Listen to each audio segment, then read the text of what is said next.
सूर्य जी ने पूर्ण रूप से जब भगवान के चरणों में, देवी आप कोई उपाय करो, उपाय बुद्धि की, तो भगवान ने धनुष तोड़ दिया, देवताओं की प्रार्थना, और जब धनुष तोड़ दिया तो किशोरी जी ने भगवान के गले में वरमाला, और सरस्वती से जब देवताओं ने प्रार्थना की तो सरस्वती ने राम बरी सी अयोध्या में आकर हमारे मिथिला की मति को, मिथिला वालों ने कहा धनुष राम जी ने नहीं, और तो किसी की मति को फेरने का साहस सरस्वती में नहीं था। कहाँ लिखा है?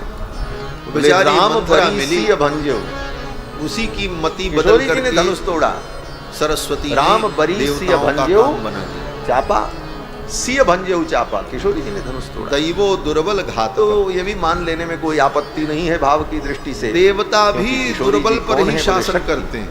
शक्तिमान बिना शक्ति के कोई काम कैसे कर सकता है?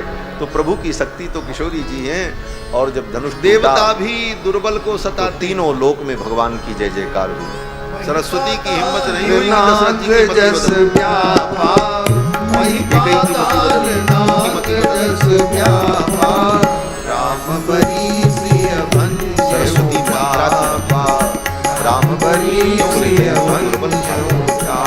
देवता भी दुर्बल को ही।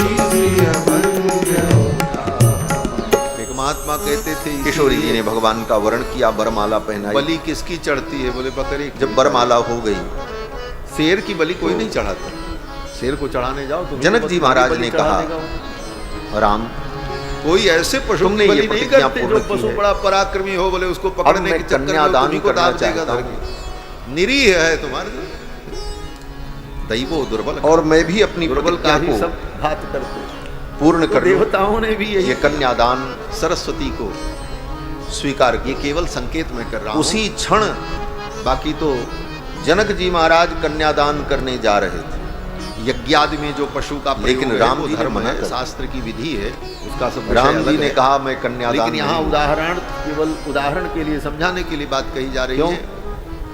उसके खंडन राम जी ने कहा प्रतिज्ञा मैंने पूरी कर दी, शास्त्र के सिद्धांत के मंडन में ही सब तात्पर्य होता है।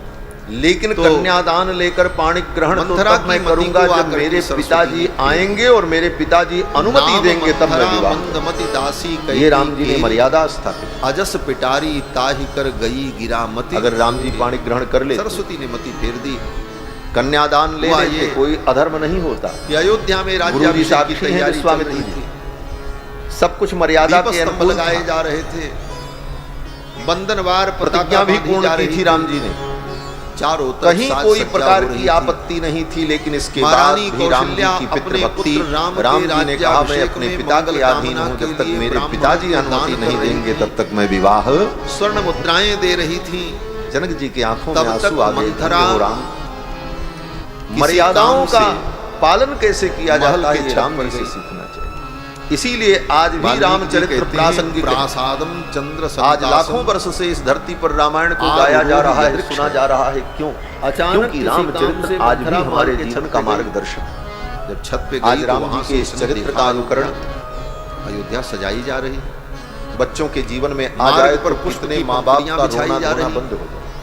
गुलाब जल का आज माँ बाप की कितनी बड़ी समस्या है। मार्ग के किनारे बच्चों को बाल स्तंभ लगाए योग्य बनाया, वो अपने मन से लाए जा रहे हैं, क्योंकि रात्रि में लोगों को अंधेरा न अनुभव, पीछे छोड़कर उनकी भावनाओं का निरादर करके अपने मन से जाकर के वैवाहिक संबंध कर लेते हैं। रानी सोचा माता पिता को कितना दुख होता है, पीड़ा होती है, तब क्लेश होता है, कौशल्या जाते हैं, समाज में अपमान होता है। यह सब क्यों हो रहा है? क्योंकि हम रामायण को पढ़ना भूल गए और रामायण को अपने जीवन में उतारना भूल गए। महारानी राम जी के चरित्र से शिक्षा, राम जी ने कहा जब तक मेरे पिताजी नहीं आएंगे, मेरे परिवार के लोगों का समर्थन, राम माता धनम कन्यादान ग्रहण जनेभ्य संप्रयच्छति। प्रसंग ये राम की माँ यहाँ पर बालकांड में नहीं, आज इतनी खुश क्यों है? घटना तो यही की, क्यों लोगों को लुटा रही है? क्या मामला है? वाल्मीकि ने आकर के मंथरा ने अयोध्या कांड में किया है। कब? माँ कौशल्या के सामने आकर बोले राम जी जब वन की यात्रा पर गए, इतना क्यों दान कर रही है भाई, क्या बात है? और वन की यात्रा बड़ी मुंह लगी थी, से आगे प्रकार से बातें कर लेती। अत्रि मुनि के आश्रम में जब भगवान पहुंचे, ये मंथरा मुनि की पत्नी अनसुईया ने महारानी केकई किशोरी जी को आभूषण दिया, वस्त्र दिया, और राज अनुसुईया परिवार जी की ने थी। किशोरी जी से कहा, सीते कुबड़ निकला होने इन के कारण इसका रघुनंदन को विवाह तुमने संभव कैसे नहीं था। पाया?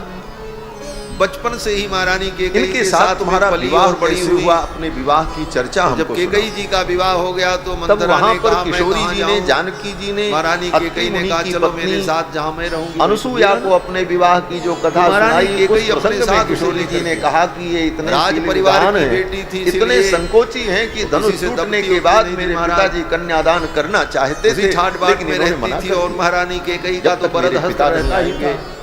तब तक मैं क्या कन्यादान। चिंता महाराज, उस साहब से ऐसी बातें करती। मंथरा किशोरी ने जी ने महारानी ये कथा कौशल्या सुनाई। से कहा, और राम माता ततम अनुसुईया धनम जी किन्नो सुन करके जनेभ्य संप्रयच्छति। आज ये राम की मर माँ गया। कौशल्या इतना राम धन जी ने लुटा कहा, रही हैं, क्या मामला है? हमारे अयोध्या सूचना भेजी जाए। महारानी मेरे कौशल्या पिताजी ने कहा, मंथरे सपरिकर पधारे, तब ये तुझे विवाह पता होगा। नहीं? फिर तो जनक कल जी महाराज ने महाराज मेरे दूतों को राम बुलाया युवराज पद पर और अभिषेक पत्रिका करें। लिखी। मेरे राम का जनके राज्याभिषेक होगा असमादिष्टा दूतास्ते और अपने पुत्र क्लांतवाहना के राज्याभिषेक की मंगल कामना के त्रिरात्रमुषिता लिए मार्गे ते मैं ब्राह्मणों को योध्याम प्राविशन पुरीम।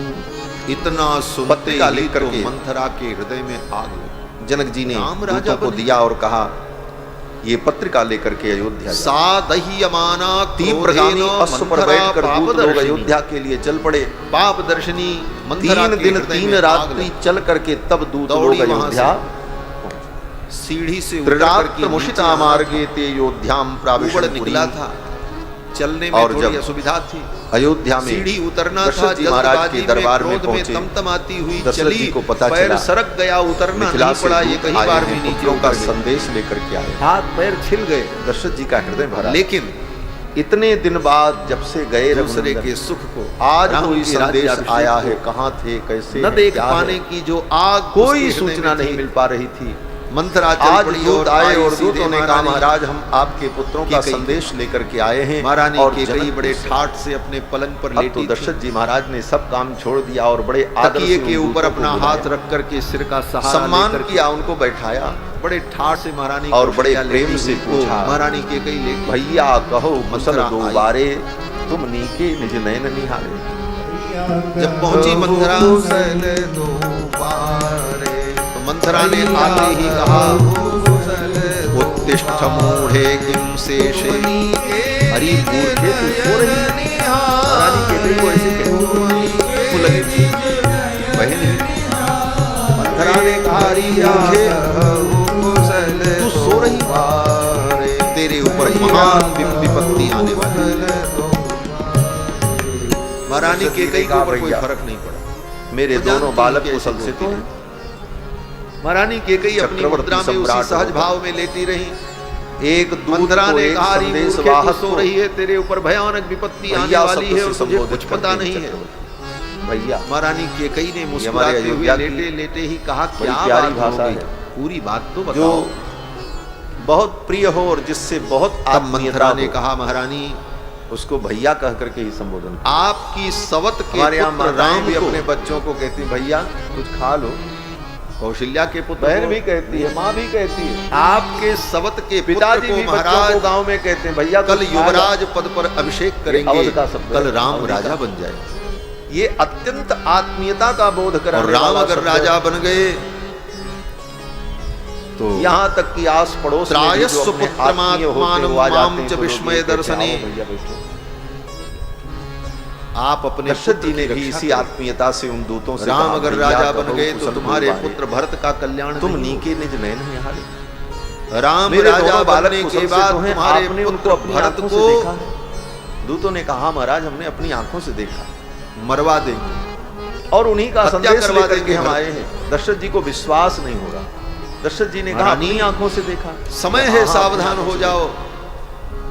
और दशरथ अपने जी ने कहा, पुत्र का क्या हित प्रमाण चिंतन है कि आपने अपनी आंखों से देखा? लेकिन ये सब सुनने दूतों ने के कहा, बाद भी महाराज, महारानी प्रमाण तो केकई हमारे पास के कोई मन में नहीं कोई है। विकार नहीं उत्पन्न। लेकिन एक बात जरूर है, मंथरा ने जब कहा कि कल राम राजा बनेंगे, इतना सुनते ही महारानी कैकेयी इतनी प्रसन्न हुई, फिर उसकी आंखों से संसार का गले का दिखना ही बंद नौलखा हो हार गया। निकाला महारानी फिर कैकेयी वो ने। संसार नहीं देख पाता, ये आंखें फिर उन्हीं को देखना गले का चाहिए। नौलखा हार निकाल करके मंथरा को कहा। उपहार में दे दी। तब दिव्यमाभरणं तस्यै कुब्जायै प्रददौ शुभम्। अपने गले का दिव्य आभरण निकाल करके दे दिया मंथरा को।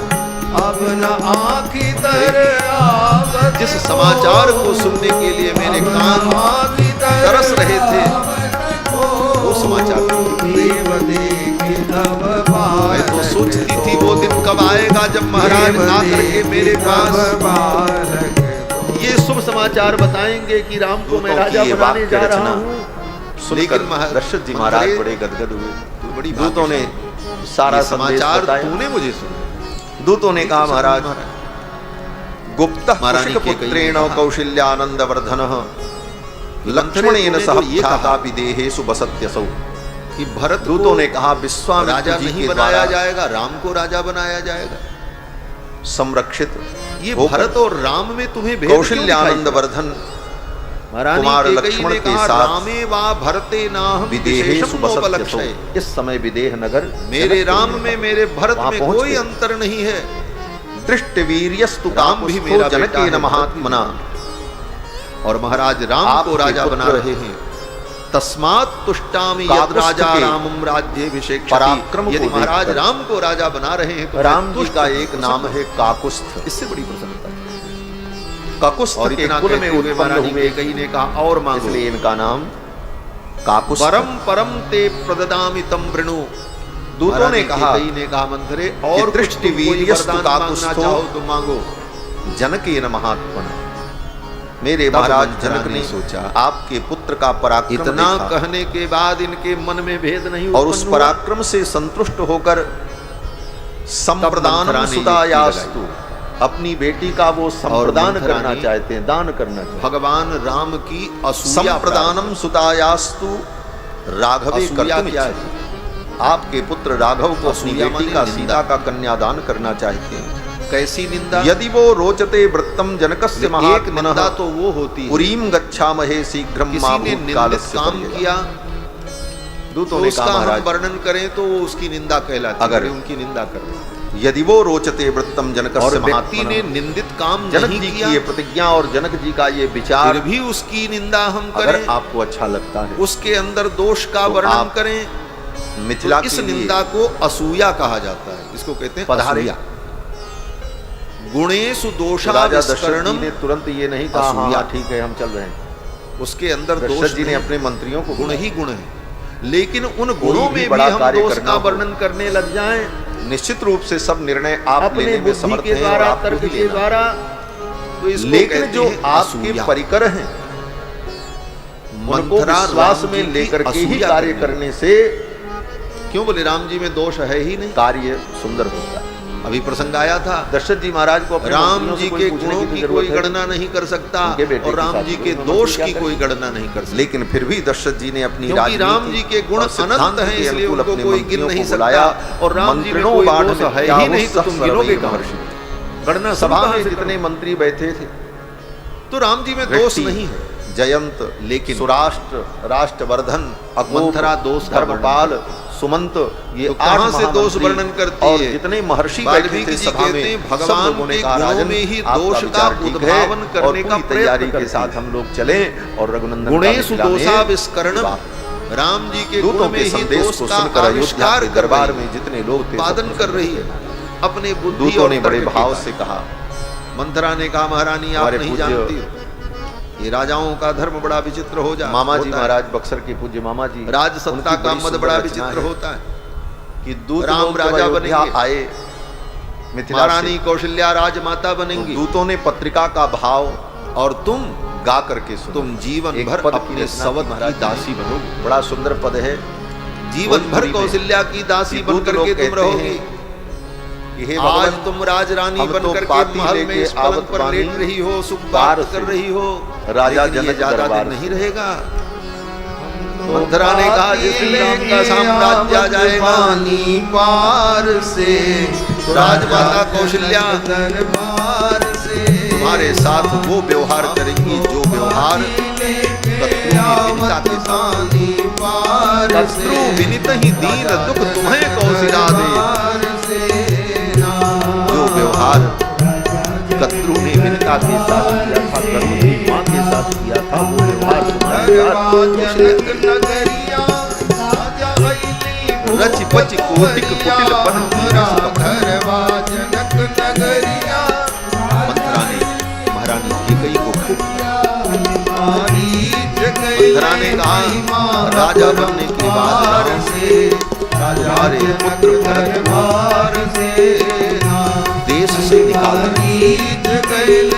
देशांतरम नायिता। राम तुम्हारे पुत्र भरत को देश से निकाल दें। लेकिन महारानी राज सत्ता का पद बड़ा विचित्र होता है। लोकांतर मथा विवाह, राम तुम्हारे पुत्र भरत को लोकांतर में भेज देंगे, अर्थात उनका मर्डर करवा देंगे। लोकांतर मथा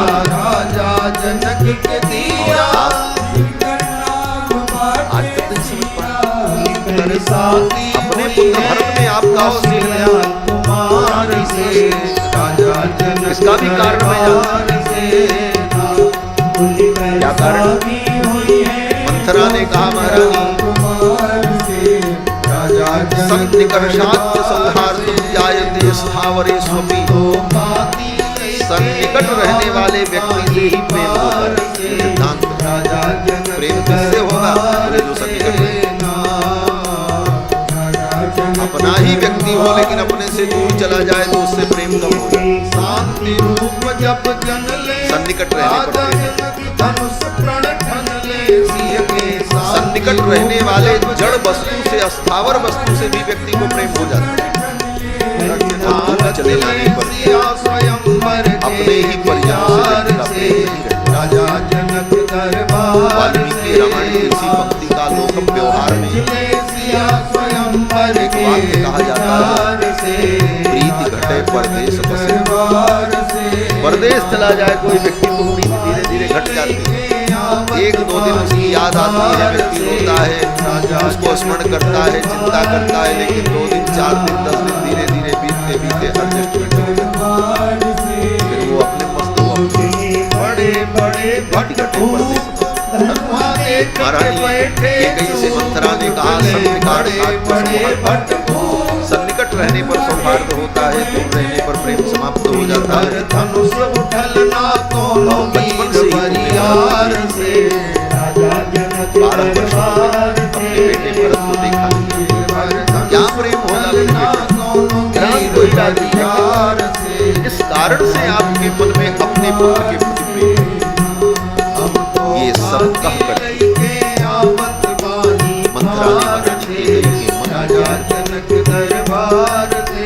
मंथरा ने कहा, महारानी कौशल्या आपके साथ जो व्यवहार करेंगी, आज आप राजरानी बनकर के सौख और सुख प्राप्त कर लो। बड़े बड़े राजा आए, लेकिन तिल भर रानी कौशल्या जब राजमाता बनेंगी तो तुम लेकिन नौकरानी। आपके रघुनाथ जी ने क्या लीला की, आपकी रघुनाथ रानी बनोगी, वो सेवा करने उठाया, जैसे मैं आप चढ़ाई और तोड़ दिया। आप कौशल्या की ये सुनते ही तो महारानी कैकेयी ने कहा, मैं मर जाऊंगी लेकिन मैं किसी की दासी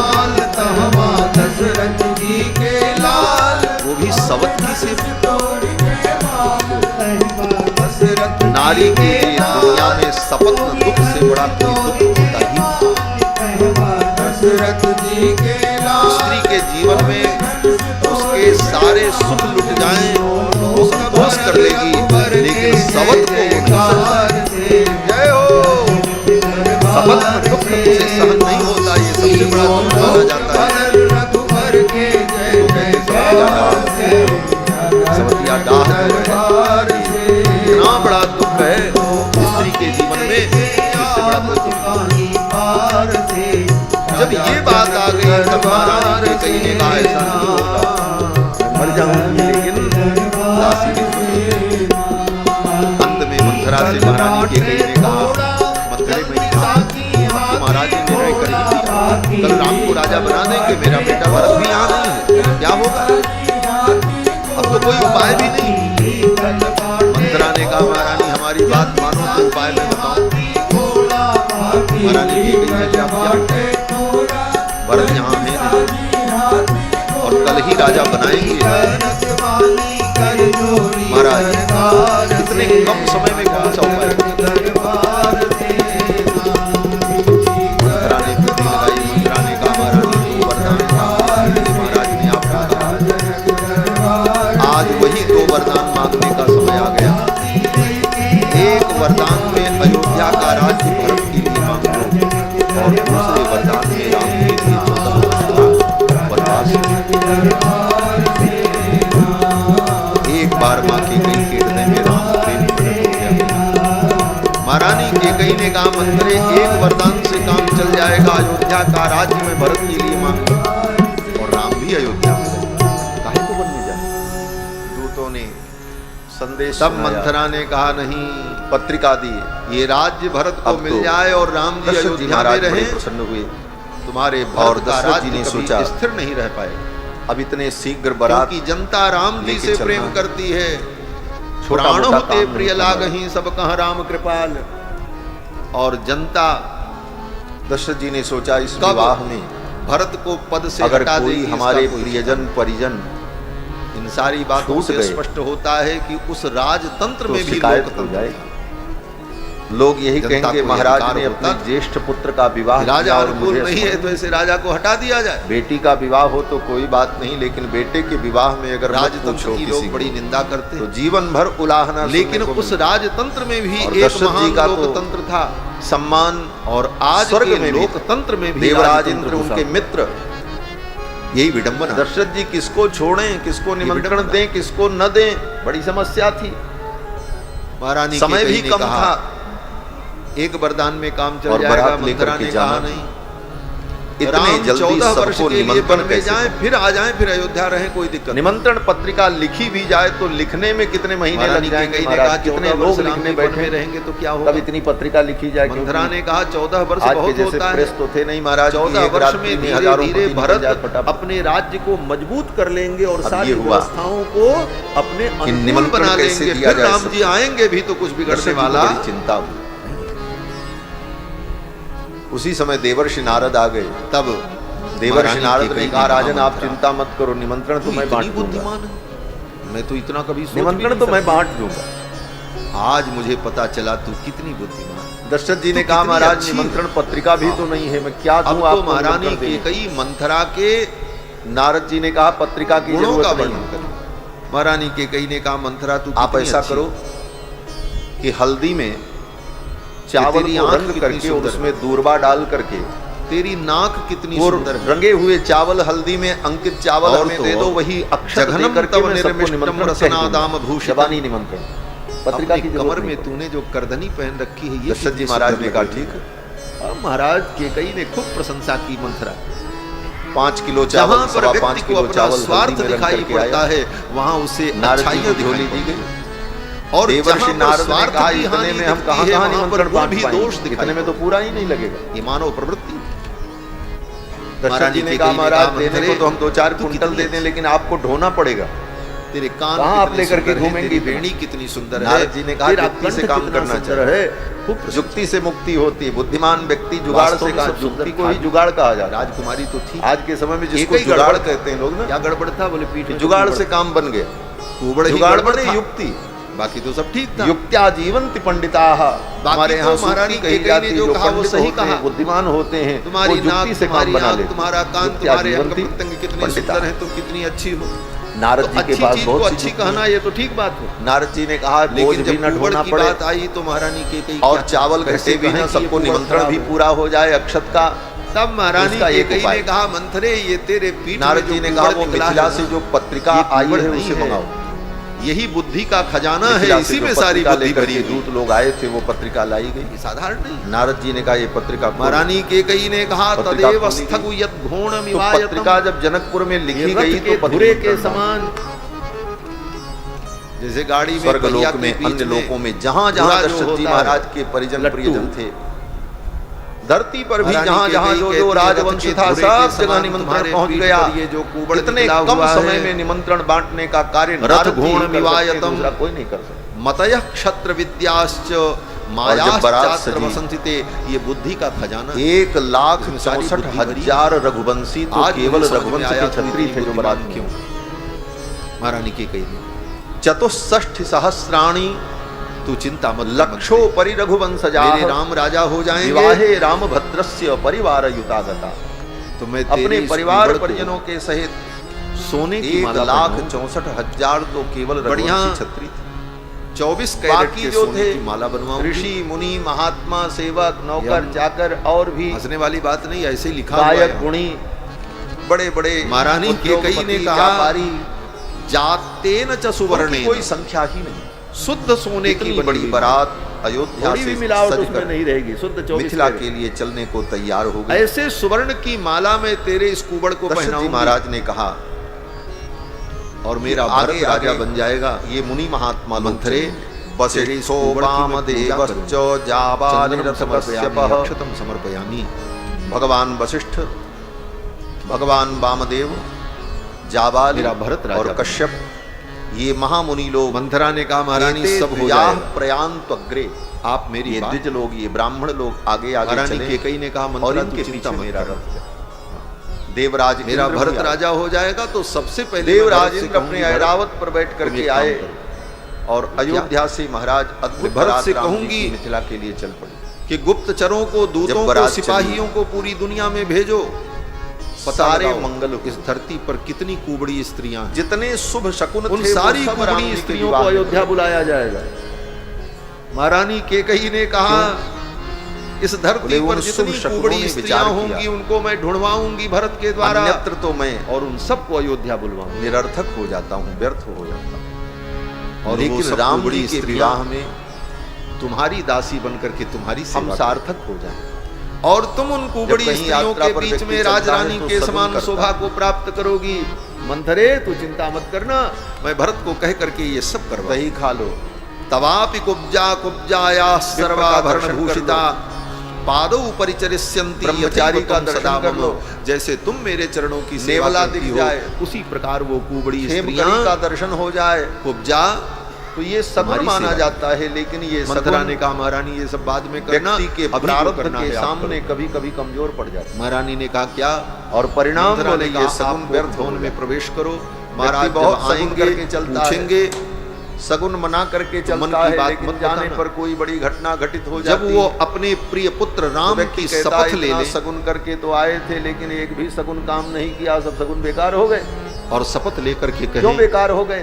कि आप जो कहोगी मैं वो करूंगा। सगुन बेकार नहीं हुए। तब अपने मन की बात महाराज के तुम्हारा सामने प्रारब्ध रखना, इतना भयानक तो आप था इस कि वो योजना सगुन के का जो तहत मंगल भवन था में उस जाओ। प्रारब्ध के सामने कमजोर पड़ मंथरा के कहने पर महारानी कोप भवन यही में गई, सैद्धांतिक उत्तर अपने आभूषणों को उतार वैयायिकों दिया, ने श्वेत वस्त्र धारण अपने करके ग्रंथ में भूमि दिया। पर लेट गईं। अथैव मुक्त्वा जैसे वचनम सुदारुणम निधाय हम कोई सर्वाभरणानि भामिनी। पूजा करें, अपने सगुन सारे करें, आभरण को उतार कर लेकिन फिर भी काम बिगड़ जाए, असंस्कृतामास्तरणेन मेदिनीं तदाधिशिष्ये पतितेव किन्नरी। काम न बने। जैसे स्वर्ग की कोई तब मन में किन्नरी ये बात आएगी कि भाई ये सब करना बेकार है, किए तो भूमि थे, पर कहाँ गिर कुछ पड़ी। हुआ। एक एक नास्तिकता का किन्नर विस्तार शब्द होगा। को भी आजकल लोगों ने बिगाड़ दिया। बुद्धि विपरीत दिशा में चिंतन करने लग जाएगी। किन्नर का मतलब लोग समझते हैं फिर इसको कैसे संभालें? जो तो पुरुष नैयायिकों स्त्री, ने कहा देखो, न पुरुष हो न स्त्री हो वो किन्नर। मंगल करने पर, सगुन लेकिन करने ऐसा पर नहीं, किन्नर देवताओं अमंगल की का एक विनाश जाति हो है। जाता है। किन्नर बड़े सुंदर होते हैं, लेकिन और अमंगल किन्नर में कितनी भी पुरुष मात्रा में स्त्रियां है, होती उतनी हैं। मात्रा किन्नर में और जब किन्नरी। मंगल हो तब वो मंगल अमंगल को नष्ट कर पाए। नैयायिक लोग उनका बड़े तार्किक होते हैं भाई। शास्त्र में तर्क से यत्र सब तत्र सिद्ध होता है। पूजन का विधान है यज्ञ आदि। उन्होंने कहा किन्नर का गंदगी मतलब अगर नपुंसक बहुत नहीं ज्यादा होता। है तो सफाई करने किन्नर का मटेरियल देवताओं भी की उतनी ही एक प्रसिद्ध मात्रा में जाति हो। है और पूरे वे गांव का किन्नर कपड़ा धोना है। अनेक प्रकार की विद्याओं एक से मुट्ठी संपन्न सर्फ में माने थोड़ी धुला जाते जाएगा, हैं उसके लिए तो फिर और वो पूजनीय इतना होते सर्फ चाहिए, उसी हैं। अनुपात। लेकिन आजकल इस शब्द का तो प्रयोग हमारे जीवन में जो सामने अमंगल खड़ा है, माना हो गया। अब तो उस अमंगल की मात्रा जगतगुरु भी कितनी बन है? रहे हैं किन्नर।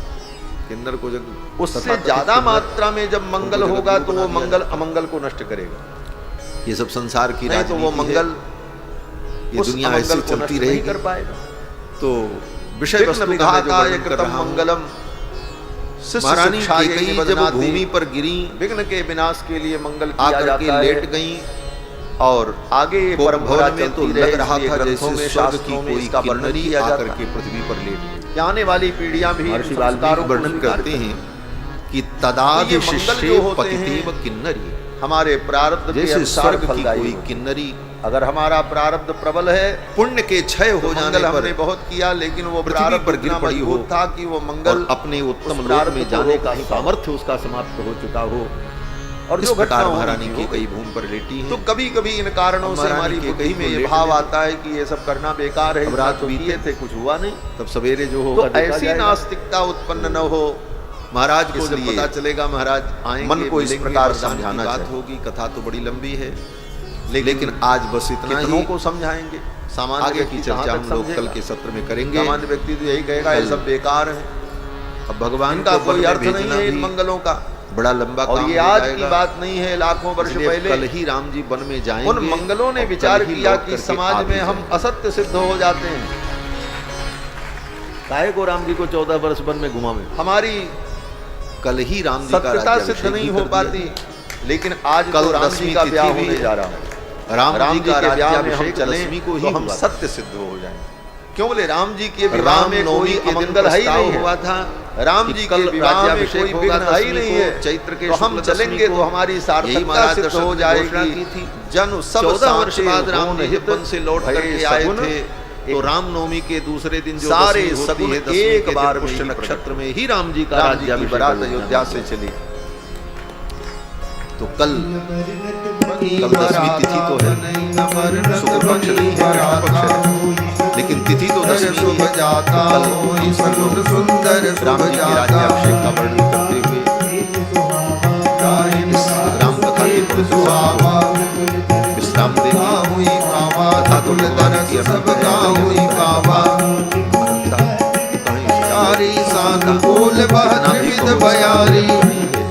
लेकिन जितना भी हम वर्णन कर लें तो हमारी वाणी, हमारा जीवन, हमारा चित्र हो जाएगा। गिरा पावन कर दिखावा, कोई किया आवाज कोई किया आवाज, कथा का वर्णन किया जाता है। आइए भगवान नाम संकीर्तन कर लें।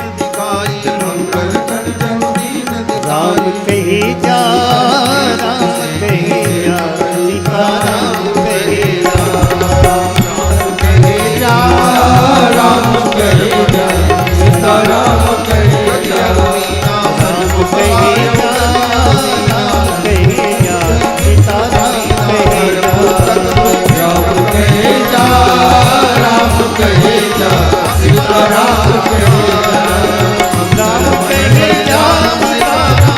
कहे जा, राम कहे जा, सीता राम कहे जा, राम कहे जा, सीता राम कहे जा, राम कहे जा, सीता राम कहे जा, सीता राम कहे जा, सीता राम कहे जा, राजा राम कहे जा, राजा राम कहे जा, राम कहे जा, राम कहे जा, सीता राम कहे जा, राम कहे जा, राम कहे जा, सीता राम कहे जा, और जो अद्भुत होता है उसका सब कुछ राम अद्भुत कहे जा, सीता राम कहे भगवान की एक विशेषता है कि वो कहे जा, राम कहे जा, सीता राम कहे जा, राम कहे जा, सीता राम कहे जा, गोस्वामी जी भी राम स्तुति करते कहे हैं, जा, अद्भुत सीता राम कहे जा, सीता राम कहे जा, सीता राम कहे जा, राधे श्याम कहे जा, राधे श्याम कहे जा, राम कहे जा, राम कहे जा, सीता राम कहे जा, राम कहे जा, राम कहे जा, सीता राम कहे जा, राम कहे जा, राम कहे जा, सीता राम कहे जा, राम कहे जा, राम कहे जा, सीता राम कहे जा, राम कहे जा, राम कहे जा, सीता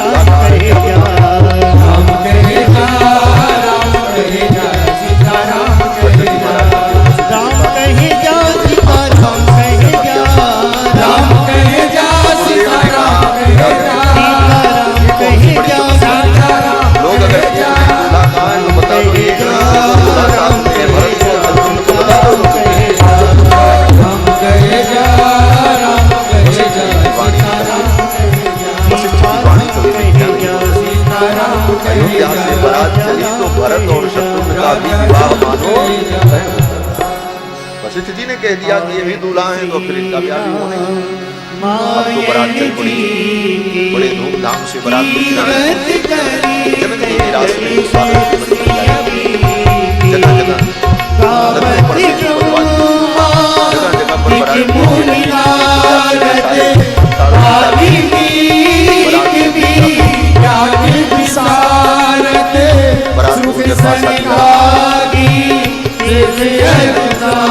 जी महाराज ने परिवार महाराज के सहित सुंदर रहने का स्थान बड़ी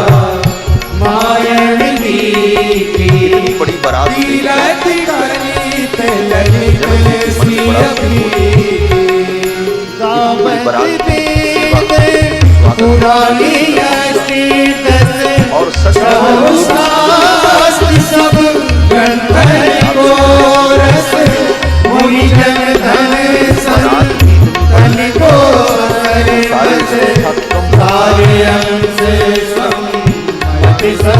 और कम पड़ गई हमारे अवध के संत के महाराज उनकी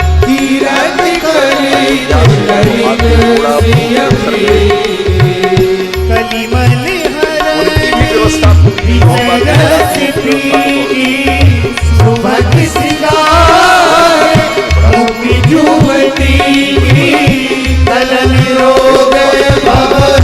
पूरी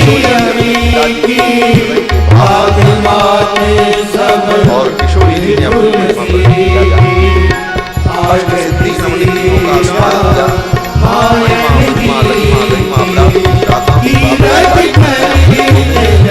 सिद्धियों ने अनेक प्रकार की सिद्धियों को प्रकट किया। ऐसा चमत्कार हुआ बरातियों ने कभी ऐसा स्वागत नहीं देखा।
सकल जनक कर कर ही बखाना।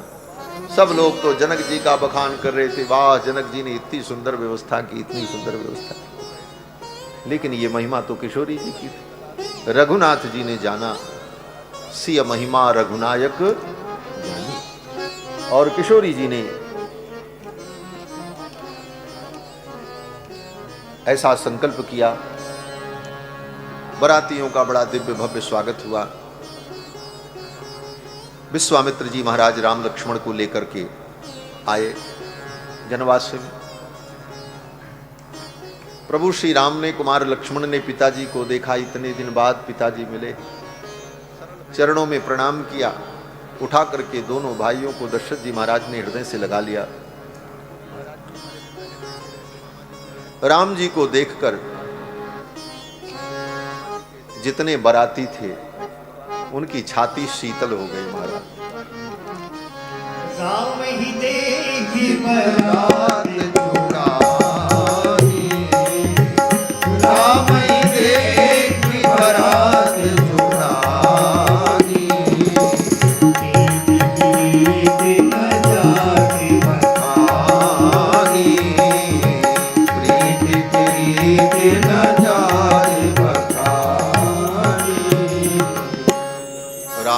की बारात जुड़ाना। जितने बाराती थे सब शीतल हो गए। जब तक राम जी को नहीं देखा था तब तक हृदय में शीतलता नहीं आई। सब मिला, शीतल जल मिला, भोजन मिला, जलपान मिला, सेवा मिली, सम्मान मिला, लेकिन शीतलता कब मिली उन बारातियों को? जब रघुनाथ जी को देखे बिनु रघुनाथ पद जिय की जरनी न जाए। हृदय की ज्वाला, हृदय की वेदना तभी शांत होती है जब भगवान रघुनंदन का हम दर्शन करें, उन्हें पाले। बारातियों ने जब देखा बड़ा सुख हुआ। सुख निधान को देखकर सभी बाराती परम आनंदित हुए। दोनों पक्ष के लोग बैठे। 4 दिन में बारात अयोध्या से चलकर मिथिला पहुंची। 4 दिन लगा था, 4 24 घंटे।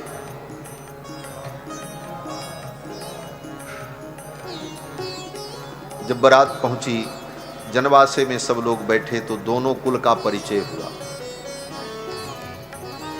सबसे पहले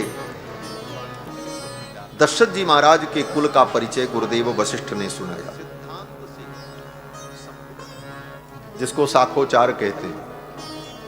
कुल का वर्णन, परिचय वशिष्ठ जी ने वर्णन प्रारंभ किया और वशिष्ठ जी ने कहा, तूष्णीं भूते दशरथे वसिष्ठो भगवान ऋषि। दशरथ जी महाराज ने कहा, अब हमारे गुरुदेव हमारे वंश का परिचय देंगे। गुरुदेव वशिष्ठ बोलने लगे और वशिष्ठ जी ने कहा, अव्यक्त प्रभवो ब्रह्मा शाश्वतो नित्य अव्ययः। जो अव्यक्त परमात्मा है भगवान नारायण, उनकी नाभि से ब्रह्मा उत्पन्न हुए। ब्रह्मा के पुत्र मरीचि हुए। तस्मान मरीचि ही संजज्ञे मरीचे कश्यप सुतः। ब्रह्मा के पुत्र मरीचि हुए। मरीचि के पुत्र महाराज महर्षि कश्यप हुए। कश्यप के पुत्र विवस्वान हुए। विवस्वान सूर्य, और विवस्वान सूर्य से जो वंश चला उस वंश का नाम सूर्य वंश।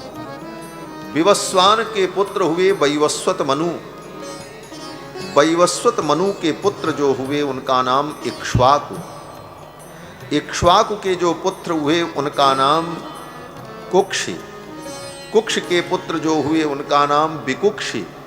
इस तरह ब्रह्मा जी से लेकर श्री दशरथ जी पर्यंत संपूर्ण वंश का वर्णन वशिष्ठ जी ने किया, क्योंकि वशिष्ठ जी भी उसी शाखा के एक अंग है। ब्रह्मा के पुत्र वशिष्ठ भी, और वशिष्ठ जी के भाई जो मरीचि हैं उन्हीं का ये वंश सूर्य वंश है। वशिष्ठ जी ने बड़ा सुंदर वर्णन किया। वशिष्ठ जी ने कहा, इसी कुल में महाराज अंबरीश हुए। इसी कुल में महाराज नहुष, ययाति, नाभाग, और उनके नाभाग के पुत्र महाराज अज, और अज के पुत्र महाराज दशरथ, और दशरथ जी के पुत्र राम। और इन राम के लिए मैं सीता का वर्ण करता हूं। आदि वंश विशुद्धानाम राज्ञाम परम धर्मिणाम। आदिकाल से जो वंश शुद्ध और पवित्र है, ऐसे वंश में उत्पन्न इक्ष्वाकु कुल जातानाम वीराणाम सत्यवादिनाम। इक्ष्वाकु का ये कुल, जिस कुल में सभी सत्यवादी हुए, ऐसे वंश में उत्पन्न जो राम हैं, उन राम के लिए मैं सीता का वर्ण करता हूं। वशिष्ठ जी महाराज ने घोषणा की। और तब तक दशरथ जी महाराज के मन पर चेहरे पर प्रसन्नता तो हुई, लेकिन मन थोड़ा फिर उदास हो गया। गुरुदेव वशिष्ठ ने और लोगों ने पूछा, राजन ऐसी मंगलमयी वेला में तो आपको प्रसन्न होना चाहिए। आपके ज्येष्ठ पुत्र का विवाह होने जा रहा है। दशरथ जी ने कहा प्रसन्नता तो मुझे भी है, लेकिन एक बात की चिंता जरूर है। बोले क्या? दशरथ जी ने कहा गुरुदेव आपको सब मालूम है, चौथी अवस्था में 4 पुत्र पैदा हुए, एक साथ 4 पुत्र मिले, एक साथ चारों पुत्रों का सारा संस्कार हुआ, एक साथ गुरुकुल में पढ़ने गए। अगर इनका विवाह भी चारों का एक साथ हो जाता तो यह आनंद में देख लेता, फिर मेरे जीवन की कोई इच्छा शेष नहीं बचती। और आज मेरे राम का विवाह हो रहा है और अन्य भाइयों का विवाह नहीं हो रहा। यही मेरे लिए चिंता का विषय, और तो कोई बात नहीं। सुख तो मुझे भी है। वशिष्ठ जी ने विलंब नहीं किया। उसी समय वशिष्ठ जी ने बिना किसी से पूछे, न जनक जी से पूछा न दशरथ जी से पूछा, और वशिष्ठ जी ने घोषणा कर दी, केवल राम के लिए सीता का नहीं अपितु लक्ष्मण के लिए आपकी औरस पुत्री उर्मिला का भी मैं वर्ण करता हूं। उसी समय घोषणा कर वशिष्ठ जी महाराज, राम लक्ष्मणयोरर्थे त्वत्सुते वरये नृप। वशिष्ठ जी ने कहा हे राजन, आपकी दोनों बेटियों का मैं वर्ण करता हूं, राम के लिए सीता का और लक्ष्मण के लिए उर्मिला का। विश्वामित्र जी बगल में बैठे। विश्वामित्र जी ने सोचा मुझे भी कुछ करना चाहिए। जब तक आगे कोई भूमिका बनती तब तक विश्वामित्र जी बोल पड़े, और विश्वामित्र जी ने कहा राजन, आपके छोटे भाई सांकास्य देश के राजा महाराज कुशध्वज अपने परिवार के सहित इस विवाह में सम्मिलित होने के लिए आए हैं, और ये सामने बैठे हुए जनवासे में वो भी बैठे थे। जनक जी के छोटे भाई महाराज कुशध्वज जो सांकास्य देश के राजा थे, उनकी 2 बेटियां थी, मांडवी और श्रुतकीर्ति। विश्वामित्र जी ने कहा भरत के लिए मांडवी का और शत्रुघ्न के लिए श्रुतकीर्ति का मैं वर्ण करता हूं इस विवाह की घोषणा। विश्वामित्र जी ने भी न जनक जी से पूछा, न कुशध्वज से पूछा, न दशरथ जी से पूछा। ये गुरुओं का अधिकार होता था परिवार।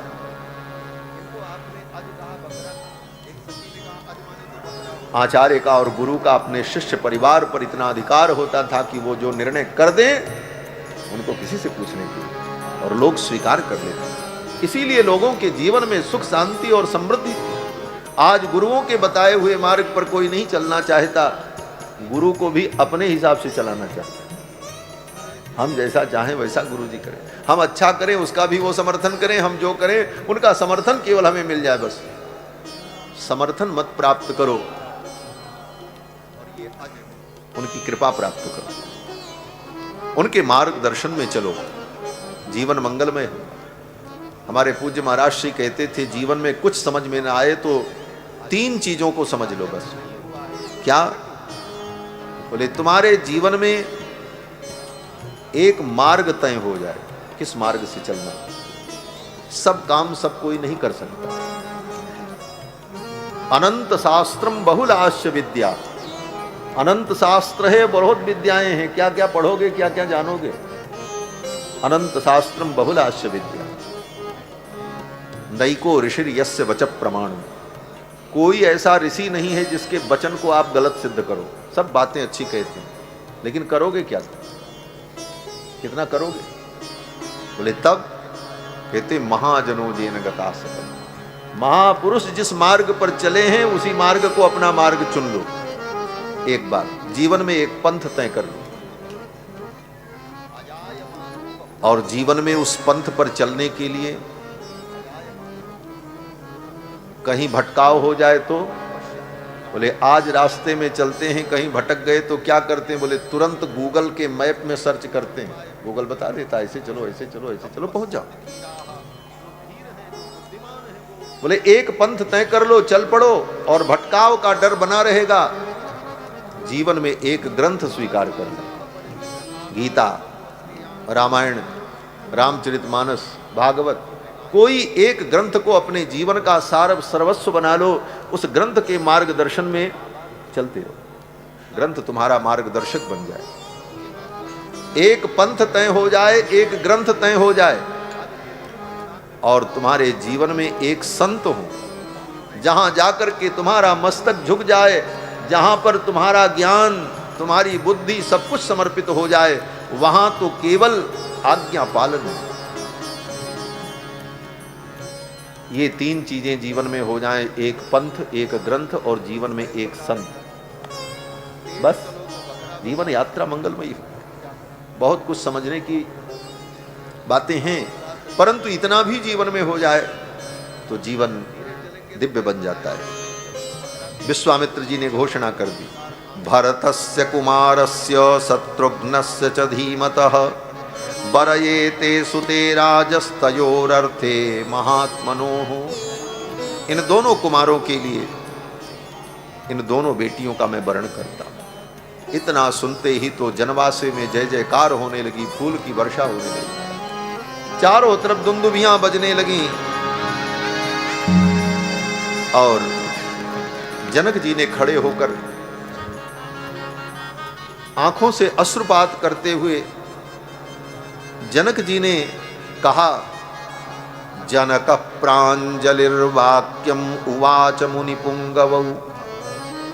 जनक जी ने हाथ जोड़कर दोनों महर्षियों की ओर देखकर कहा कि कुलम धन्यमिदं मन्ये एषां तौ मुनि पुंगवौ।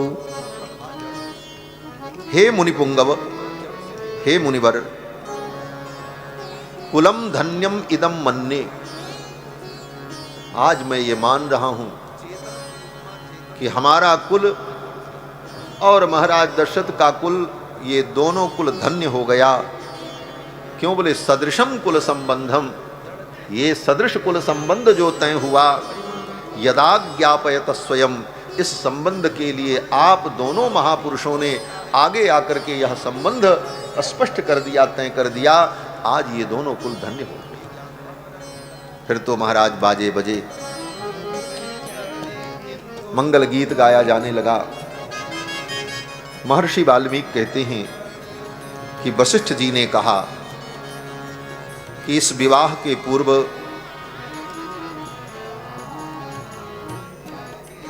गोदान संस्कार जो है राम जी का हो।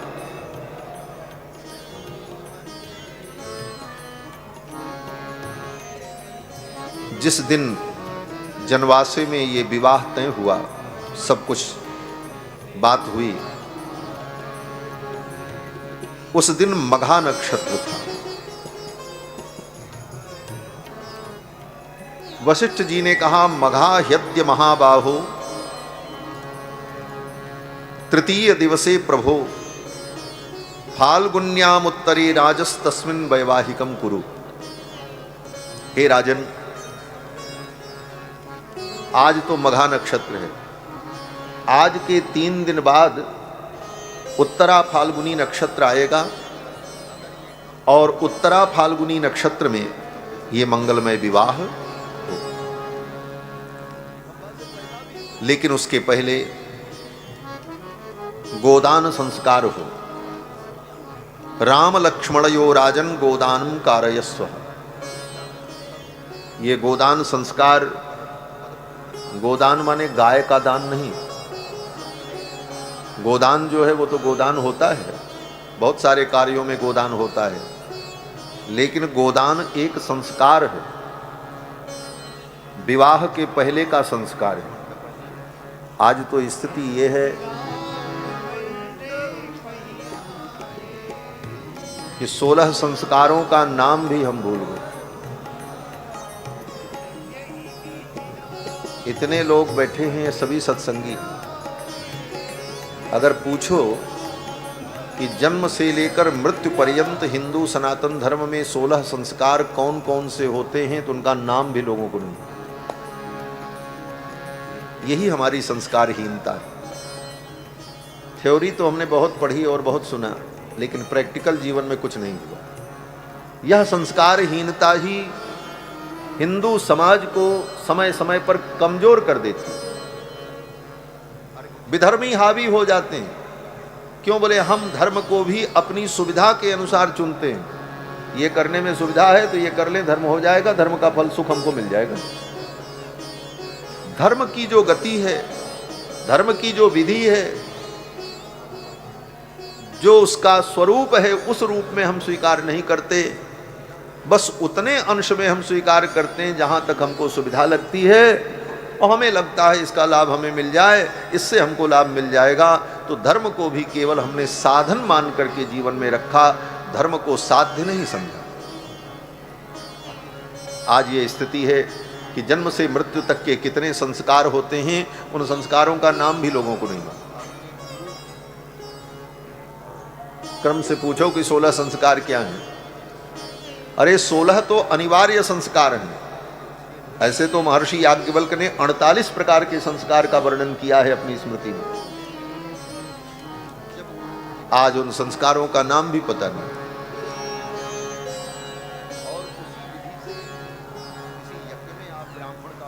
और जो संस्कार होता भी है वो भी विधि पूर्वक नहीं होता, कोई निष्ठा नहीं रह गई। लाखों रुपए खर्चा करके व्यक्ति बाजा बजाने वाले को बुलाएगा, लाखों रुपए में सजावट होगी, सारी तैयारी होगी, कैटर्स बुलाए जाएंगे, लेकिन जो मूल विवाह संस्कार है 2 घंटे का, वह मूल विवाह संस्कार 2 घंटे का विधि पूर्वक नहीं हो पाता। नाचने गाने और तमाशा करने में रात बीत जाती है, सारे उपद्रव होते हैं, लेकिन 2 घंटे का वह संस्कार विधि पूर्वक संपन्न नहीं होता। और होता भी है तो क्या, बोले कोई पंडित जी मिल जाए, सब कुछ तय करने के बाद तब अंत में पंडित ढूंढा जाता है। यह भी बड़ी विडंबना है। विवाह में भोजन बनाने कौन आएगा, बोले सर्च करेंगे सबसे अच्छा कैटर्स हो, कहीं हमारी बेइज्जती न हो जाए। पांडाल सबसे अच्छा वाला हो, साउंड बाजा सबसे अच्छा हो, सब कुछ अच्छा हो। जब सब तय हो जाता तो कहते पंडित जी को भी कहना पड़ेगा, कौन पंडित जी आएंगे? तब कोई उसी में से कहता अरे हाँ एक है हमारे पड़ोस में, हम बोल देंगे, काम चल जाएगा। पंडित जी कहाँ से आए, बोले जहां से भी बुला लिया, काम चला लिया। जब हर कार्य तुम अच्छे ढंग से करना चाहते हो तो वो विवाह संस्कार भी महत्वपूर्ण है, उसको भी अच्छे ढंग से करो और अच्छे ढंग से कराने वाले विद्वान को बुलाओ। जब लाख रुपए तुम बिजली वाले को दे सकते हो, ऑर्केस्ट्रा वालों को दे सकते हो, तो ये पृथ्वी विद्वानों से खाली नहीं है। आज भी अयोध्या में, काशी में, वृंदावन में, बड़े बड़े तीर्थों में बड़े बड़े धुरंधर विद्वान हैं। आप उनसे संपर्क करो, उनको निमंत्रण दो, उनको दक्षिणा दो, सम्मान पूर्वक बुलाओ, वो आएंगे और आपका सब संस्कार विधि पूर्वक संपन्न कराएंगे। लेकिन उसके प्रति रुचि नहीं है, उसके प्रति संस्कार के प्रति रुचि नहीं है। इसी कारण से हम संस्कारहीन हो गए और धीरे धीरे जो बचा खुचा संस्कार है वो भी नष्ट हो गया। न खाने के संस्कार बचे, न रहने के संस्कार बचे। कहीं भी कुछ व्यक्ति खा लेता है, कुछ भी करता है, बस केवल समय समय पर वो धार्मिक दिखना चाहता है। ये बहुत कड़वी बात है। केवल मन में अपनाने का प्रयत्न करना चाहिए। गोदान संस्कार माने केशांत संस्कार। विवाह और समावर्तन के बाद इन दोनों संस्कार के बीच में एक संस्कार होता है जिसको गोदान संस्कार कहते हैं। राम जी का गोदान संस्कार हुआ और फिर 10वीं तिथि को पूर्वा फाल्गुनी नक्षत्र में विवाह का वो मंगलमय समय आया। एक बात और स्पष्ट कर दें, कल्प भेद हरिचरित सुहाए, भांति अनेक मुनीसन। अनेक अनेक कल्पों में भगवान के अनेक अनेक चरित्र हुए। श्रीमद् वाल्मीकि रामायण के अनुसार राम जी का विवाह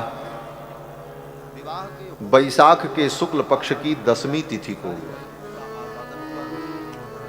श्रीमद् वाल्मीकि रामायण के अनुसार वैशाख के शुक्ल पक्ष में 10वीं तिथि को उत्तरा फाल्गुनी नक्षत्र में, नवमी के ठीक दूसरे दिन, श्री जानकी नवमी के ठीक दूसरे दिन, उत्तरा फाल्गुनी नक्षत्र, ऐसा महर्षि वाल्मीकि कहते। टीकाकार विद्वानों ने भी इन अंशों पर विचार किया है और गोस्वामी जी के कल्प के अनुसार अगहन के शुक्ल पक्ष की पंचमी को भगवान का मंगलमय विवाह हुआ।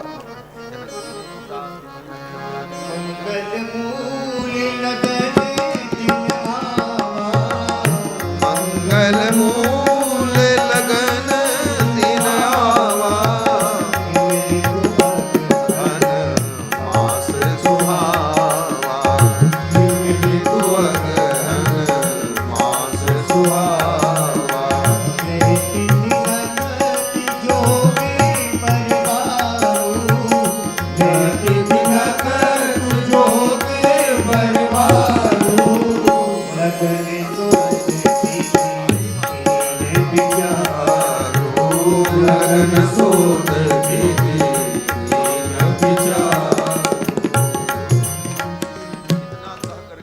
तिथि निर्धारित हो गई और फिर चारों दुल्हा सरकार को सखाओं ने, मित्रों ने दूल्हा वेश में सजाया। सुंदर दूल्हा वेश धारण करके चारों दुल्हा सरकार बारात में चलते हैं। राम जी की बारात जब जनवासे से जनक जी के मंडप के लिए प्रस्थान करती है, रास्ते में अनेक प्रकार के कौतुक हुए। सखियों ने बारातियों का स्वागत किया और बड़ा अद्भुत स्वागत किया। जब बारात पहुंची तो सखियों ने कहा, सखी द्वारे लगी बरियात, सजन को स्वागत करो। अरे लगी बरियात, सजन को स्वागत करो। सखी द्वारे लगी बरियात, सजन को स्वागत करो। अरे लगी बरियात, सजन को स्वागत करो। सखी द्वारे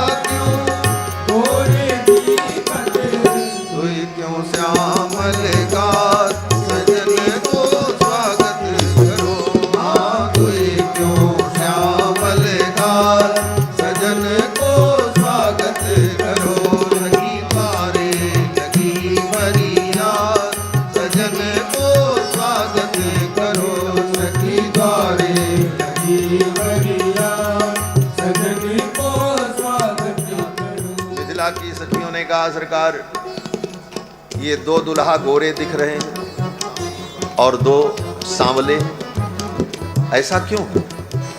हमने तो सुना है कि माता पिता जब गोरे होते हैं तो बेटा बेटी भी गोरे ही होते हैं, और दशरथ जी भी गोरे और कौशल्या जी भी गोरी। आगे सखियां कहती हैं, माता पिता जब गोरे हो तो गोरे छोरा छोरी। माता पिता जब गोरे हो तो गोरे छोरा छोरी। आप श्याम क्यों जब गोरे दशरथ कौशल्या गोरी। आप श्याम क्यों जब गोरे दशरथ कौशल्या गोरी। पिता के कनिका पिता हो बहुना, यही दुविधा के कनिका पिता हो बहुना। ये पूछतानि बतिया बताऊं बहुना। ये जे पूछतानि बतिया ये समस्या आई कि भाई माता पिता जब गोरे हों तो बच्चों को भी गोरे होना चाहिए। फिर ये राम जी सांवले और लक्ष्मण शत्रुघ्न गोरे क्यों हो गए? तो एक सखी ने कहा, मैं बताती हूँ इसका कारण। बोले क्या कारण? सखी ने कहा, जो समधन है हमारी, उनको श्याम रंग ज्यादा अच्छा लगता होगा, इसीलिए ये दो दूल्हा जो है वो सांवले रंग के हैं। समधिन श्याम रंग रतिमानी। समधिन श्याम रंग रतिमानी। समधिन श्याम रंग रतिमानी। ये अचरज की बात सजन को स्वागत करो। ये अचरज की बात सजन को स्वागत करो। सखी द्वारे लगी बरियात, सजन को स्वागत करो। सखी द्वारे लगी बरियात, सजन को स्वागत करो। सखियों ने जब कहा समधिन श्याम रंग रतिमानी, ये अचरज की बात, ये सुनकर दशरथ जी महाराज ने देवराज इंद्र की ओर देखा, देवराज इंद्र ने दशरथ जी की ओर देखा और दोनों मुस्कुराने लगे। समधिन की बात सुनकर दशरथ जी को हंसी आ गई। तो सखियों ने कहा, चलो इनसे भी दो बातें कर लेते हैं। देखा दशरथ जी महाराज हाथी पर बैठे आगे आगे चल रहे थे। काले रंग का हाथी तो महाराज दशरथ का, शत्रुंजय गज, और साथ में इंद्र अपने ऐरावत पर बैठे श्वेत रंग के गज पर चल रहे थे। दोनों मित्र हैं। सखियों ने देखा तो सखियों ने कहा, समधी जी हाथी पर बैठे, समधी जी हाथी पर बैठे, समधी जी, समधी जी, समधी जी हाथी पर बैठे, समधी जी हाथी पर बैठे, ढेर मूछ पे हाथ सजन को स्वागत करो। हाँ मेरे मूछ पे हाथ सजन को स्वागत करो। सखी द्वारे लगी बरियात सजन को स्वागत करो। सखी द्वारे लगी बरियात सजन को स्वागत करो। दशरथ जी महाराज हाथी पर बैठे आगे आगे चल रहे थे। बार बार अपनी मूंछों पर हाथ फेर रहे थे दशरथ जी महाराज और मुस्कुरा रहे थे। सखियों ने कहा, देखो इनको, समधिन की करतूत को सुन रहे हैं फिर भी इनको लाज नहीं आ रही, हंस रहे हैं। इनको तो लज्जा आनी चाहिए। सखी ने कहा, इनको लज्जा क्यों नहीं आ रही? करतूत सुनत है, समधिन की करतूत सुनत है, समधिन की करतूत सुनत है, समधिन की करतूत सुनत है। कबहू नाही लजात सजन को स्वागत करो। हाँ कबहू नाही लजात सजन को स्वागत करो। सखी द्वारे लगी बरियात सजन को स्वागत करो।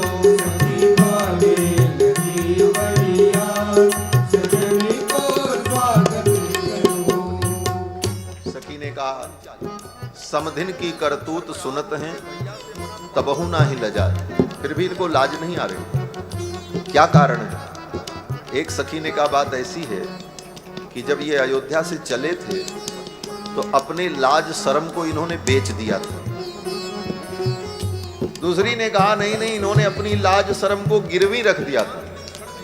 और जो अपनी लाज शर्म को बेच दे, जो अपनी लाज शर्म को गिरवी रख दे, उससे क्या आशा की जा सकती? लाज शर्म सब बेच खोज के, लाज शर्म सब बेच खोज के, लाज शर्म सब गिरवी रख के, लाज शर्म सब गिरवी रख के, मगही पान जवात सजन को स्वागत करो। हाँ मगही पान जवात सजन को स्वागत करो। सखी द्वारे लगी बरियात सजन को स्वागत करो। सखी द्वारे लगी बरियात सजन को स्वागत करो। ये मामा जी की रचना है। अपनी छाप जोड़ते हुए पूज्य महाराज जी कहते हैं कि नारायण के व्यंग वचन सुनी दुल्हा मंद मुस्कान। नारायण के व्यंग वचन सुनी, नारायण के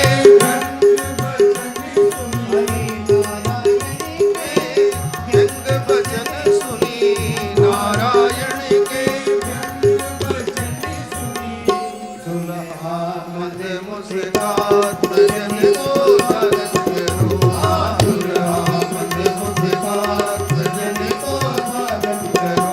सखी द्वारे लगी। भगवान का ये मुस्कुराना ही भक्तों के जीवन का सार सर्वस्व है।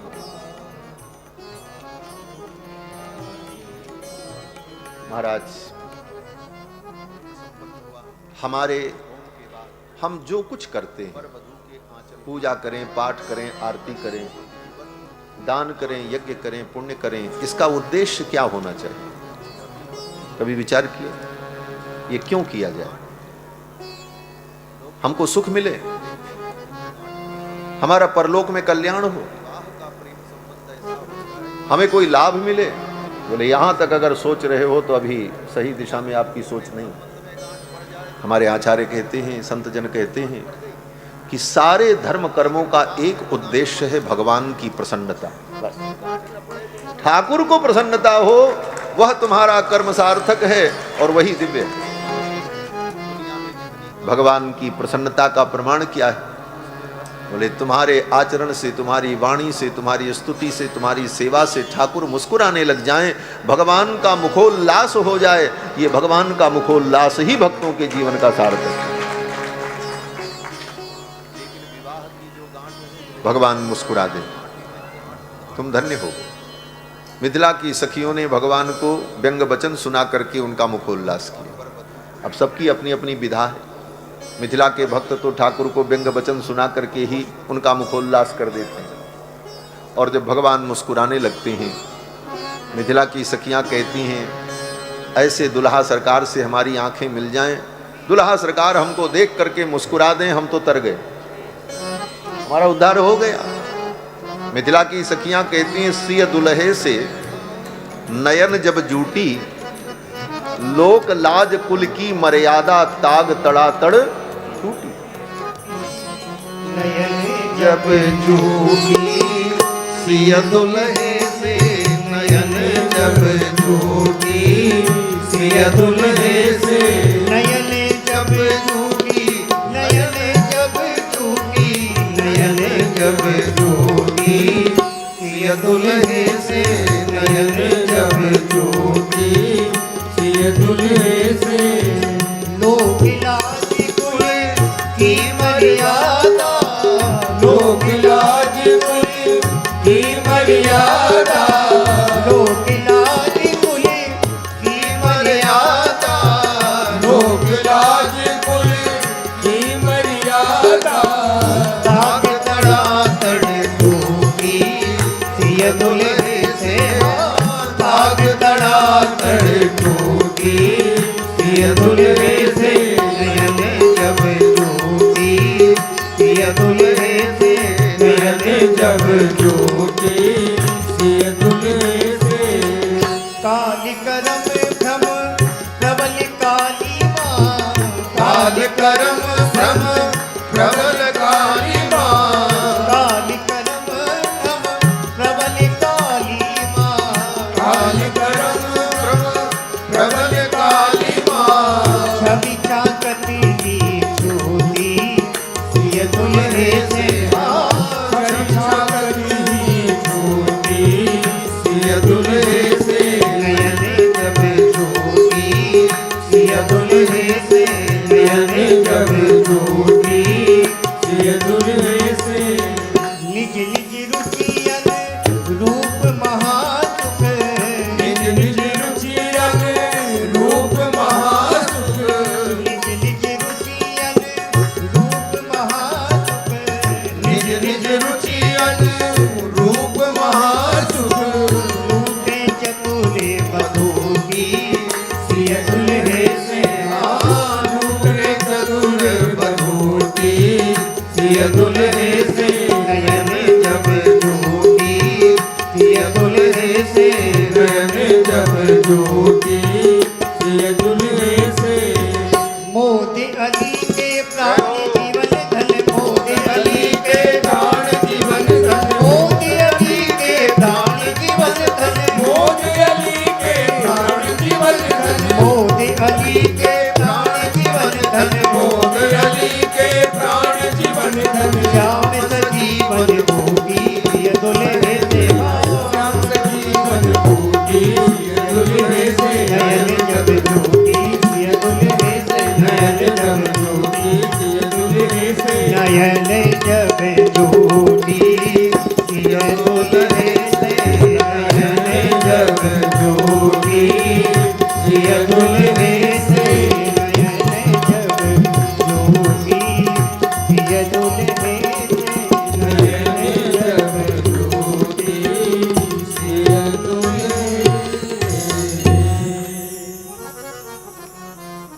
सिय दुल्हे से नयन जब जूटी। परम श्रद्धेय साकेतवासी परम रसिकाचार्य श्री श्री मोदलता जी महाराज का ये पद है, उनकी रचना। अभी गत वर्ष मुजफ्फरपुर में मैं कथा करने गया तो वहाँ आश्रम में मोदलता जी का वो स्थल दर्शन हुआ।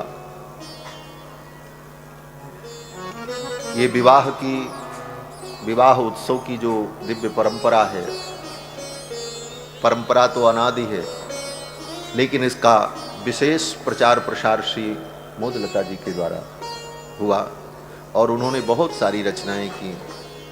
बड़ी भावपूर्ण रचनाएं उनकी हैं। विशेष करके उनकी रचनाएं मैथिली भाषा में, मिथिला की भाषा मिथिला वालों के लिए तो बड़ी सुलभ है, लेकिन बाहर के लोगों के लिए थोड़ी कठिन हो जाती है। अब ऐसे ऐसे शब्द अनका कहल किया एला महल चारों लालन के बंधियऊ न है, क्या समझेंगे लोग? मिथिला तो मिथिला वाले समझ सकते हैं महाराज। रसिकन की गति कथा कहानी रसिक भये तो सर से। श्री मोदलता जी ने बड़ी अद्भुत अद्भुत रचना की है और बड़ी भावपूर्ण रचना।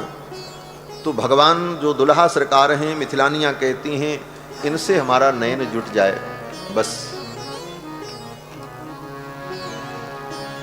यही हमारे लिए सबसे बड़ी साधना है, यही उपासना है। काल कर्म भ्रम जाल को मिटाने का यही उपाय है कि दुल्हा सरकार से हमारी आंखें चार हो जाए।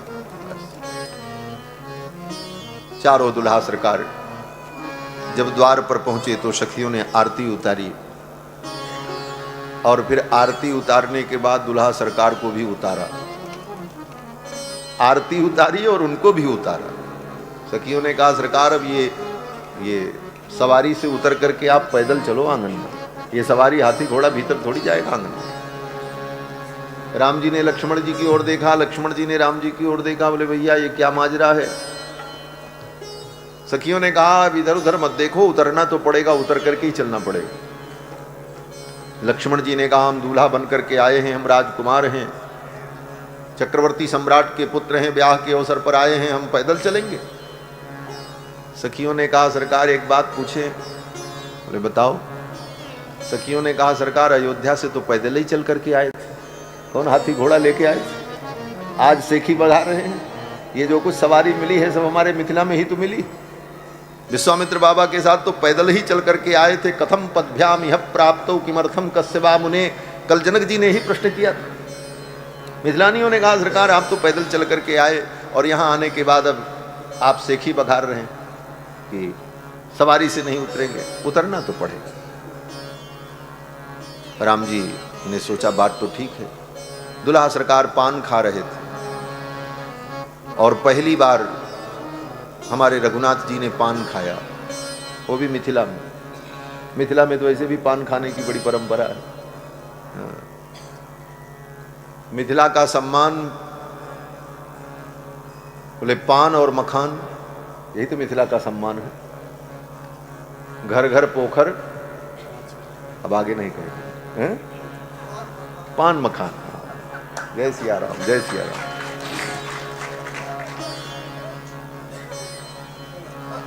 ते मिथिला की लीला किशोरी जी की भूमि है। तो महाराज हमारे तोताद्रि गद्दी परंपरा के 25वें अथवा 26वें स्वामी जी महाराज जो थे, आज से 150 साल पहले जनकपुर की यात्रा पर सोने की पालकी से उत्तर भारत से वो दक्षिण भारत से चलकर जनकपुर तक गए थे। जब मिथिला में उनकी पालकी पहुंची स्वामी जी महाराज की, लोगों ने बताया यही वो पावन भूमि है जो जनकजा की प्रादुर्भाव भूमि है। चलती हुई पालकी से स्वामी जी महाराज कूद पड़े और कूद करके उस भूमि में लौटने लगे। तोताद्रि स्वामी जी महाराज, ये आचार्यों का पालकी से कूद गए और उसी भूमि पर ऐसे ऐसे जैसे मछली तड़पे ऐसे लेट करके लौटने लगे। ये वो पावन भूमि है जिस भूमि से हमारी श्री जी का प्रादुर्भाव हुआ, हमारी आचार्य की उत्पत्ति भूमि है, श्री जी की भूमि है। इस भाव से आचार्य चरण ने उस भूमि में मिट्टी में लौट करके सुख आनंद प्राप्त किया। मिथिला का भाव बड़ा अद्भुत है। सखियों ने कहा सरकार उतर करके आपको तो पैदल चलना पड़ेगा। पहली बार ठाकुर जी ने पान खाया था अब जिसको पान खाने का अभ्यास न हो तो कुछ समस्या भी हो जाती है। बोले क्या समस्या? बोले पान खाने का अभ्यास नहीं, बीच में कोई कुछ पूछ लिया और बोल पड़े, सावधान नहीं रहे तो एक धारा इधर बही एक इधर बही, एक गंगा एक जमुना, जामा जोड़ा खराब। तो ऐसी स्थिति में कौन संभाले चारों भाइयों को? तो मित्रों ने सलाह दिया था कि सरकार एक काम करो, एक रुमाल ले लो आप, और रुमाल को लेकर के उसको ऐसे मुंह के ऊपर रखे रहना, अगर कुछ थोड़ा लगे डाउट तो धीरे से साफ कर ले, इज्जत बच जाएगी। अब तो चारों दुल्हा सरकार अपने मुख पर रुमाल रखे हुए सवारी में बैठे पान चबा रहे थे। मिथिला की सखियों ने कहा कि कचरत पान मंद मुस्कात करत कमाल छवि रेशमी रुमाल की। पान खा रहे हैं, रेशमी रुमाल मुख पर रखें, कितनी सुंदर झांकी है। कचरत पान मंद मुस्कात करत कमाल छवि रेशमी रुमाल की। उतरी पधारो पग पावणे ललित गति उपमा बतावे सखी एक एक चाल की। अब आप इस सवारी से उतर करके पैदल चलो तो हम उपमा बताएंगे आप कैसे चलते हो। लक्ष्मण जी ने कहा ये चाल देखने का समय है। सखियों ने कहा सरकार जिसका चाल चलन अच्छा नहीं होता उसका ब्याह नहीं होता। चाल चलन तो देखना पड़ेगा ना। मिथिला की सखियों ने कहा सरकार चाल चलन अच्छा नहीं हुआ तो ब्याह नहीं होगा। राम जी ने सोचा बारात आ गई, दुनिया जान गई, बाजे बज गए, अब अगर ब्याह नहीं हुआ किसी कारण से तो बड़ी बेइज्जती हो जाएगी। राम जी ने कहा ये ठीक नहीं है। लक्ष्मण जी को भी थोड़ा अच्छा नहीं लगा, ये सखियां हमारे रघुनाथ जी से बहस कर रही हैं, हमारे प्रभु से सवाल जवाब कर रही हैं। लक्ष्मण जी थोड़ा रोष में आने लगे तो सखियों ने कहा कि करी के ख्याल लक्ष्मण लाल सुनो, न बजई हो यहां गाल, ये गली है ससुराल की। हे लखन लाल जी गाल मत बजाना। करी के ख्याल लक्ष्मण लाल सुनो, ना बजई हो यहां गाल, ये गली है ससुराल की। लक्ष्मण जी ने कहा क्या करोगी? सखियों ने कहा बोलियो विचार, न तो हो ये शिष्टाचार खूब, लीजिए निहारी झांकी परिछन के थाल की। सखियां जो परिछन का थाल ले रखी थी, सखियों ने कहा ये झांकी देखो। दुल्हा सरकार ने देखा, उस परछन की थाली में एक कटोरी में चंदन था, थोड़ा अक्षत भी रखा था, बगल में पुष्प थे, दीपक जल रहा था एक, और उसी परछन की थाली में एक लोढ़ा रखा हुआ था। इसमें वो घर में जो पत्थर मसाला पीसने वाला पुराने जमाने में वो लोढ़ा रखा। लक्ष्मण जी ने देखा, लक्ष्मण जी ने सोचा ये दीपक तो आरती करने के लिए है, चंदन अक्षत पूजा के लिए है, लोढ़े का क्या प्रयोजन हो सकता है, इस अवसर पर इसका क्या उपयोग होगा। सखियों ने कहा सरकार जो दुल्हा बहुत गाल बजाता है ना, उसका गाल बजाना बंद करने के लिए इसका उपयोग करना पड़ता है। लक्ष्मण जी तो कहे, बोले अरे क्या उपयोग होगा। सखी ने कहा बोलियो विचार न तो होए शिष्टाचार खूब, लीजिए निहारी झांकी परिछन के थाल की। आरती की बाती में छिपाए लोढ़ा ताती, कर सारी और सरहज सब सिकाई करें गाल की। इस पत्थर को, लोढ़ा को आरती की बत्ती में धीरे धीरे गर्म करेंगे, आपको पता नहीं चलेगा। आप तो गीत सुनते रहोगे, आपको हम इधर उधर भटकाएंगी बातों में, और तब तक हमारा लोढ़ा गर्म हो जाएगा। आरती की बाती में छिपाए लोढ़ा ताती, कर सारी ओ सरहज सब सिकाई करें गाल की। करी के ख्याल लक्ष्मण लाल सुनो, ना बजइयो यहाँ गाल, ये गली है ससुराल की। इसलिए आप पालकी से उतर जाओ। उतरी पधारो पग पावणी ललित गति, उपमा बतावें सखी एक एक चाल की। लक्ष्मण जी ने देखा ये तो बड़ी विलक्षण स्थिति है, इनकी बात मान लेने में ही भलाई है। चारों दुल्हा सरकार सवारी से उतर गए और उतर करके आंगन में चलने लगे पैदल। जब उतर गए तो सखियां ताली बजा करके हंसने लगी। राम जी ने कहा, आप क्यों हंस रही हो? आपने जो कहा हमने किया, हम उतर गए। सखियों ने कहा, सरकार उतर तो नहीं रहे थे, लेकिन 2 मिनट में आपकी सेखी हमने बिगाड़ दिया। उतार दिया कि नहीं उतार दिया? अब उतर गए तब भी बात, नहीं उतर रहे थे तब भी बात।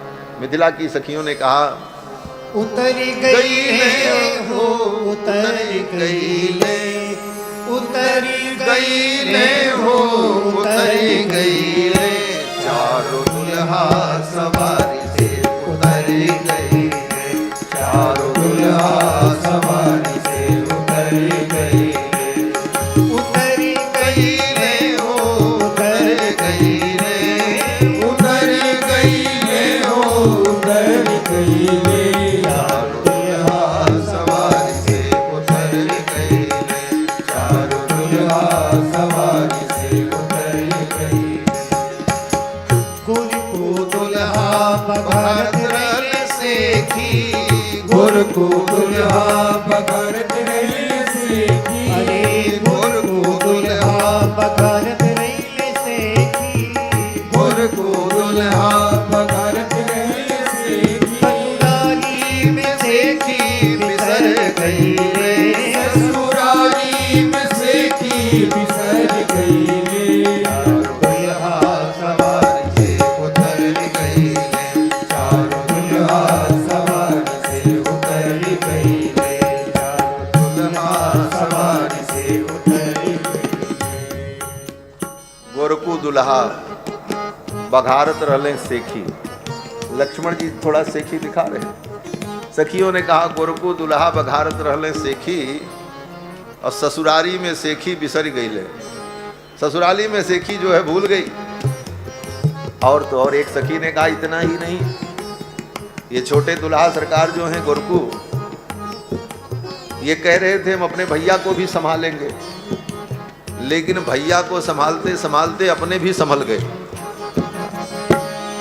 मन में रहे आदि भाइयों को संभारब, मन में रहे आज भाइयों को संभारब, भारत में अपने संभर समर गई ले, समारत में अपने संभर गई ले, चारों दुल्हा सवारी से उतर गई ले, चारों दुल्हा सवारी से उतर गई ले, चारों दुल्हा सवारी से उतर गई ले, चारों दुल्हा सवारी से उतर गई ले।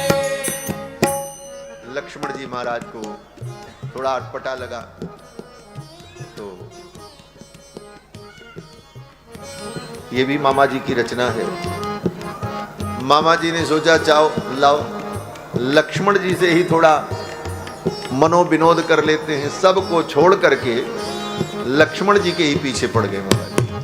सुन सुन के मिथिला के मीठी मीठी बोलियां, सुन सुन के मिथिला के मीठी मीठी बोलियां, सुन के मिथिला के मीठी मीठी बोलियां, सुन के मिथिला के मीठी मीठी बोलियां, प्रिय बहुराज प्रेम में भर गई ले, प्रिय बहुराज प्रेम में भर गई ले, चारों दुल्हा सवारी से उतर गई ले, चारों दुल्हा सवारी से उतर गई ले, नेह निधि नारायण और सबके छोड़ के, नेह निधि नारायण और सबके छोड़ के, नेह निधि नारायण, नेह निधि नारायण, नेह निधि नारायण और सबके छोड़ के, नेह निधि नारायण और सबके छोड़ के, लाल लक्ष्मण के पीछे पड़ गई ले, लाल लक्ष्मण के पीछे पड़ गई ले, लाल लक्ष्मण के पीछे पड़ गए ले, लाल लक्ष्मण के पीछे पड़ गई ले, चारों दुल्हा सवारी से उतर गई ले, चारों दुल्हा सवारी से उतर गई ले, चारों दुल्हा सवारी से उतर गई ले, चारों दुल्हा सवारी से उतर